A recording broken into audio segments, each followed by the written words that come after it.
दोस्तों, क्या होता है जब एक एसपी साहब की पत्नी महाकुंभ मेले में मिलती है।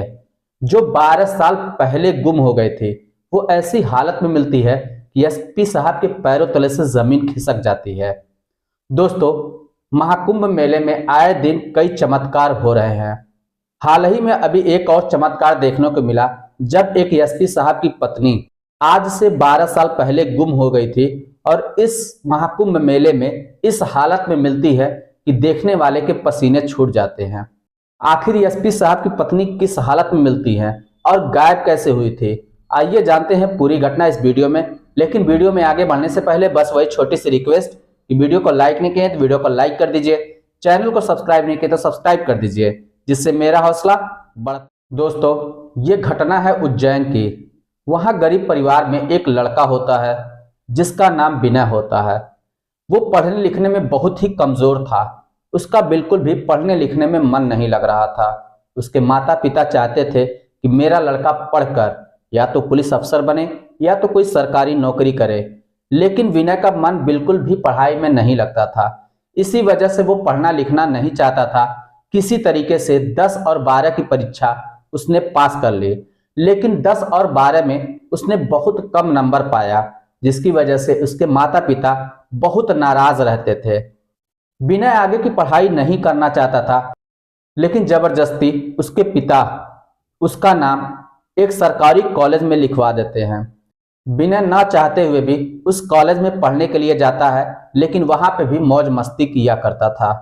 वो खुले मिजाज का लड़का होता है, इसलिए वो तनिक भर भी पढ़ाई में मन नहीं लगा रहा था, लेकिन उसके पिता की मर्जी थी, इस वजह से वो पढ़ने जा रहा था। इसी बीच में उसकी मुलाकात एक दिव्या नाम की लड़की से होती है, जो कि एक पढ़ाकू लड़की होती है। उसका हर एक सब्जेक्ट में अच्छा मार्क होता है। हाई स्कूल और इंटर में उसने टॉप किया हुआ था। उसका ध्यान हमेशा पढ़ने लिखने में लगा रहता है। दिव्या विनय को हमेशा समझाया करते थे, तुम इस तरह मटर गश्ती मत किया करो, तुम पढ़ लिख कर अपने माँ बाप का सहारा बनो। विनय को उसकी बातों का असर होना शुरू हो गया था। अब विनय भी धीरे धीरे पढ़ाई में मन लगाने लगा था।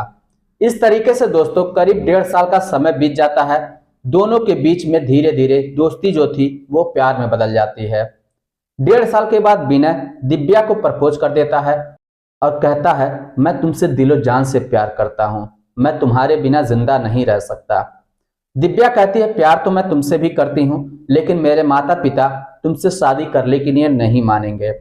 इस पर विनय कहता है, आखिर तुम्हारे माता पिता क्यों नहीं मानेंगे, मैं उन्हें मना लूंगा। आखिर बोलो उन्हें कैसा लड़का चाहिए। इस पर दिव्या कहती है कि मेरे पिता चाहते हैं कि जिस लड़के से मेरी शादी हो वो पुलिस अफसर हो, क्योंकि मेरे पिता एक डीएसपी ऑफिसर हैं और वो मेरे लिए लड़का पुलिस ऑफिसर ही खोजेंगे। इस पर विनय कहता है, इसमें कौन सी बड़ी बात है, मैं पुलिस अफसर बन के दिखाऊंगा, और पुलिस अफसर ही क्यों, मैं एक एएसपी ऑफिसर बन के दिखाऊंगा।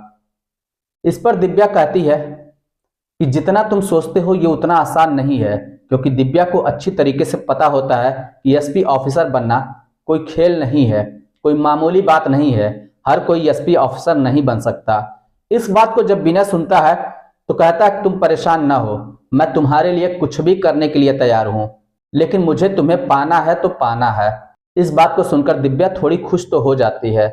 उसके बाद दोनों लोग आगे की पढ़ाई करने लगते हैं। इस तरीके से दोस्तों ग्रेजुएशन की परीक्षा कंप्लीट हो जाती है और विनय भी इस बार अच्छे नंबरों से पास होता है।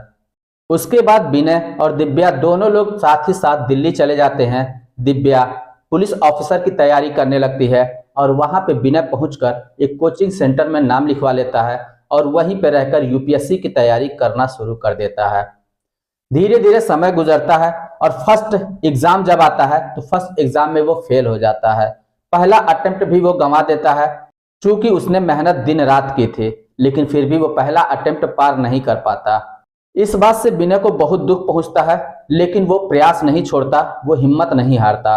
अब वो दिव्या से मिलना जुलना भी कम कर देता है, क्योंकि जब जब वो दिव्या से मिलता था तो वो अपने लक्ष्य से भटक जाया करता था। इस वजह से वो दिव्या से अब ज्यादा मिलता जुलता भी नहीं है। पूरा फोकस वो अपने पढ़ाई पे लगा देता है और 2 साल के कड़ी मेहनत के बाद आखिरकार वो यूपीएससी की परीक्षा क्लियर कर लेता है। उसके बाद उसका इंटरव्यू होता है जिसमें वो अच्छा रैंक पाकर एसपी ऑफिसर बन जाता है। अब ये खबर जब दिव्या सुनती है तो वो बहुत ही खुश होती है। उसके बाद जब विनय के माता पिता इस बात को जानते हैं कि उसका नालायक बेटा लायक बन गया और एसपी ऑफिसर बन गया, तो उनको खुशी का ठिकाना नहीं रहता। वो पूरे गांव में मिठाई बांटते हैं। उसके बाद विनय अपने घर चला आता है और घर आने के बाद अपने माता पिता के साथ दिव्या के घर पे पहुंचता है दिव्या का हाथ मांगने के लिए। जब दिव्या के पिताजी देखते हैं उनका दामाद एसपी ऑफिसर है तो वो शादी के लिए मना नहीं करते, वो शादी के लिए तैयार हो जाते हैं। इस तरीके से दिव्या और विनय की बहुत ही धूमधाम से शादी होती है। अब दोनों लोग अपनी पारिवारिक जिंदगी व्यतीत करना शुरू करते हैं।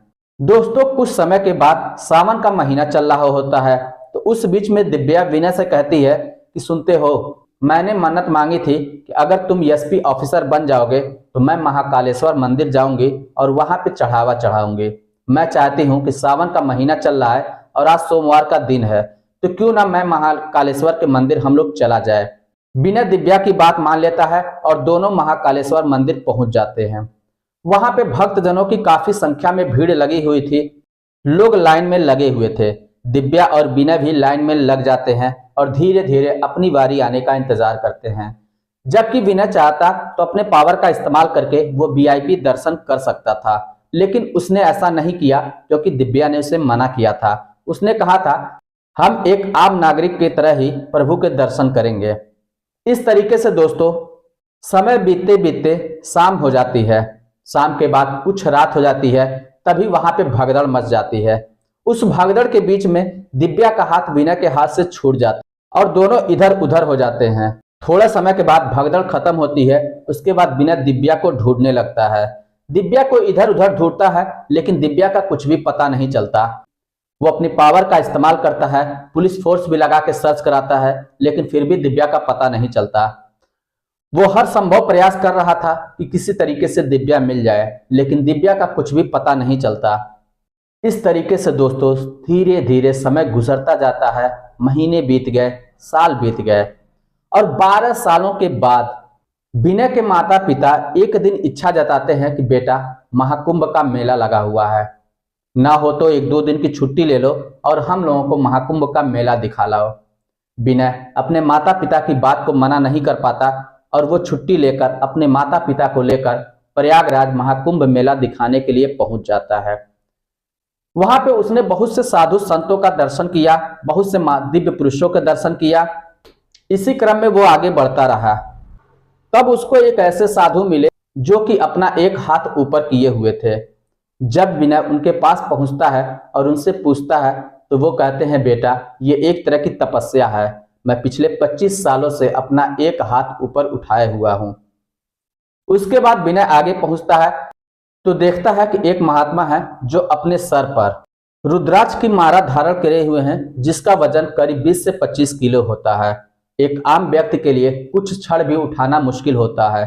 जब उनसे विनय पूछता है तो वो बताते हैं, मैं पिछले 20 सालों से अपने सर पर इसी तरह से रुद्राक्ष की माला रखा हुआ हूं।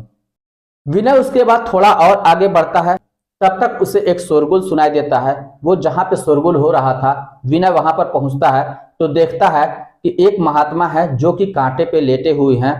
वहां पे कुछ लोग उनके साथ दुर्व्यवहार कर रहे हैं। वहां पे एक लड़की होती है जो साधु महात्मा को तरह तरह की बातें बोल रहे थे। इस पर विनय वहां पर पहुंचता है और उसके बाद वहां से सभी भीड़ को डांट फटकार के हटाता है और उस लड़की को कहता है कि तुम्हें यह अधिकार किसने दिया है कि तुम किसी का मजाक उड़ाओ। अगर तुम्हें नहीं पसंद है तो तुम आगे निकल जाओ। वो अपनी तपस्या कर रहे हैं और लोगों को उन पे दया रेत कुछ दान दक्षिणा देकर चले जा रहे हैं। इससे तुम्हें क्या? अगर तुम्हें नहीं पसंद है, तुम्हें रुकने को कौन कह रहा है? बिना डांट फटकार कर सबको वहां से भगाता है। उसके बाद वो साधु महात्मा विनय को अपने पास बुलाते हैं और उसके सर पे हाथ रखकर कहते हैं कि बेटा, तुम हमेशा खुश रहो। और एक बात मैं तुम्हें और बताता हूं कि तुम्हारी पत्नी जो 12 साल पहले गुम हो गई थी, तुमको कुछ घंटों में इसी मेले में मिलने वाली है। ये बात सुनकर विनय हैरान हो जाता है और सोचने लगता है कि इनको कैसे पता कि मेरी पत्नी पहले गायब हो चुकी थी और वो इसी मेले में मिलेगी। इस पर वो महात्मा कहते हैं कि बेटा, जब मैंने तुम्हारे सर पे हाथ रखा तभी मुझे तुम्हारा भूतकाल और भविष्यकाल दोनों पता चल गया। भूतकाल से पता चला कि तुम्हारी पत्नी गायब हो चुकी है जिसे तुम दिलो जान से चाहते थे, और भविष्य काल से यह पता चला है कि तुम्हें कुछ समय के बाद तुम्हारी पत्नी मिल जाएगी। महात्मा कहते हैं बेटा, तुम अपना कदम आगे बढ़ाओ, अभी तुम्हारे रास्ते में और भी मुश्किलें आएंगी, तुम उन सभी मुश्किलों को पार करते हुए चले जाओगे।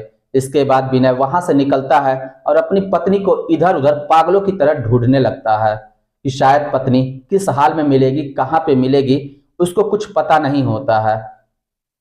जब विनय की माँ विनय को देखती है कि वो अपनी पत्नी को पागलों की तरह ढूंढ रहा होता है, तो विनय की माँ कहती है कि हो सकता है साधु महात्मा ने वैसे ही कहा हो, क्या पता तुम्हारी पत्नी तुम्हें मिलेगी या नहीं मिलेगी, क्योंकि मिलना होता तो अब तक जरूर मिल जाती।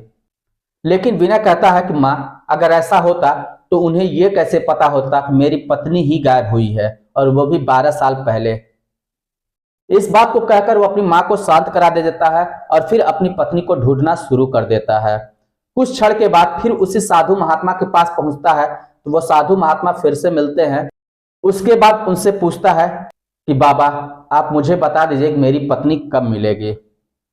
इस पर महात्मा जी कहते हैं कि बेटा, तुम धैर्य रखो, ये सृष्टि का नियम है, कुछ क्षण के बाद तुम्हारी पत्नी तुम्हें जरूर मिलेगी, तुम्हें परेशान होने की जरूरत नहीं है, तुम अपना काम करते रहो। इस तरीके से दोस्तों करते करते शाम का समय हो जाता है। शाम के समय आराम लोग करते हैं, उसके बाद सुबह फिर कुंभ स्नान के लिए चले जाते हैं। गंगा जी में वहां पे स्नान करते हैं। स्नान करने के बाद फिर अपने तंबू में वापिस आ जाते हैं और यहाँ से फिर जो है घर जाने का प्लान बनाते हैं। तो अपने तंबू से बाहर निकलकर थोड़ी दूर पे आते हैं। अभी थोड़े दूर पहुंचे हुए होंगे तब तक कुछ साधु विनय के पास आते हैं और कहते हैं बेटा, उस तंबू में आग लगी है और वहां पे एक साध्वी तपस्या कर रही है, उसे तुम बचा लो, क्योंकि यहाँ पे भगदड़ मची हुई है और कोई भी उसे बचाने नहीं जा रहा है, तुम उसे जाकर बचा लो। इस पर विनय को रहा नहीं जाता और वो आग की लपटों को हटाते हुए उस साध्वी के पास जाता है और उस साध्वी को लेकर बाहर चला आता है। साध्वी अपना मुंह ढके हुई थी। जब वो साध्वी बाहर आ जाती है तो उसके चेहरे से वो कपड़ा हट जाता है। जब विनय अपनी पत्नी को देखता है तो वो हैरान रह जाता है। वो कहता, अरे दिव्या, तुम इस हाल में? दिव्या जब अपना नाम सुनती है तो वो अपने पति विनय की तरफ देखती है और दोनों के आंखों से आंसू छलकने लगते हैं। इस पर विनय पूछता है, क्या इतने सालों में मेरी याद तुम्हें कभी भी नहीं आई?